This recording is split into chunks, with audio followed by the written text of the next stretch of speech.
Hey everyone, welcome to this explainer. Today, we're going to show you exactly how quick and genuinely painless it is to replace a Chase credit card entirely online. We'll be walking through the actual digital screens you're going to encounter. No fluff, just the exact steps you need to get back to seamlessly swiping. Look, if you've been dreading a long wait on hold just to report a malfunctioning card, let me ask you this. What if you could solve this whole problem digitally in under 2 minutes? No waiting, no terrible elevator music, just a few simple clicks. All right, let's dive right in. We kick things off at your familiar Chase login screen. You've got total flexibility here, Whether you prefer using the desktop website or just pulling up the Chase mobile app on your smartphone, the starting line is exactly the same. Just pop in your username and password and hit sign in. Once you're securely logged in, simply spot the damaged card right there on your account dashboard. For example, if it's your Sapphire Preferred that's giving you grief, just click right on that specific card's row to open up all of its details. Now, here's a handy little feature that's kind of hidden in plain sight. You're going to want to look for the 3 little dots labeled More. It's usually right near the bottom right of your card details screen. Clicking that tiny button is the magic key to unlocking exactly what we need in your advanced account management tools. Boom. A nice, straightforward menu will drop down on the left, and all you got to do is choose the clearly labeled Replace Card option. Chase even gives you a helpful little preview of what to expect, like keeping your exact same account number, which we'll actually talk about more in a bit. But for now, just hit that blue Continue button. Okay, so at this stage, Chase just needs to know why you're asking for a new piece of plastic. So simply select Card is damaged, or honestly, whichever option fits your situation best. Maybe it's just not working correctly, or maybe you're just looking to upgrade the card design. Pick your reason and click Continue. Now, let's slow down for just a second here, because this step is absolutely crucial. You really need to double-check your mailing address on this screen.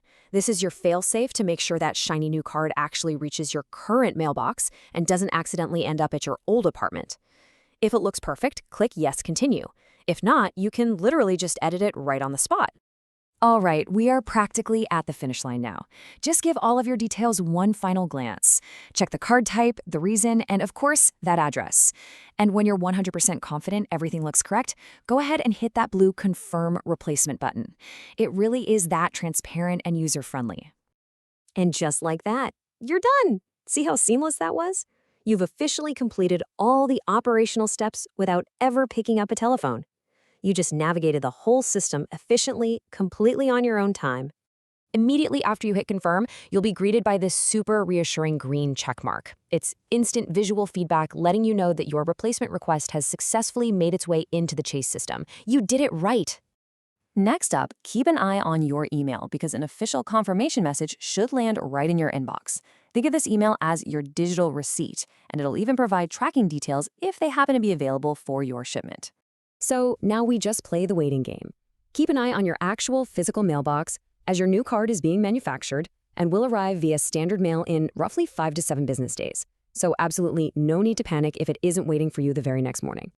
Fast forward a few days, the mail arrives. Once you've finally got that physical envelope in your hands, you can quickly activate the new card right back on the Chase mobile app, online, or even by calling the toll-free number right on the sticker. They make it incredibly easy with multiple, simple pathways to wake that card up. And that brings us to the final step. Your shiny new card is officially ready to be swiped, tapped, or inserted completely securely. You've successfully bridged the gap from a quick digital request to a physical tool back in your wallet. But wait, before you go on a totally justified shopping spree, let's break down one really important detail. The absolute crucial takeaway here is understanding what actually changes. Your account number, your balance, and your credit line, those stay exactly the same. You don't lose any of your history. But for security purposes, you are going to have a brand new expiration date and a brand new 3-digit CVV code on the back. So definitely make sure to update any of your autopays that were relying on that old security code. So the next time your card takes a hit or stops swiping, just remember this empowering little digital journey. Because honestly, who knew replacing a credit card could actually be this effortless? It kind of leaves you wondering, what other tedious everyday chores are we wasting time on simply because we haven't embraced the digital tools right at our fingertips? Thanks so much for joining me on this explainer, and here's to making your next digital errand an absolute breeze.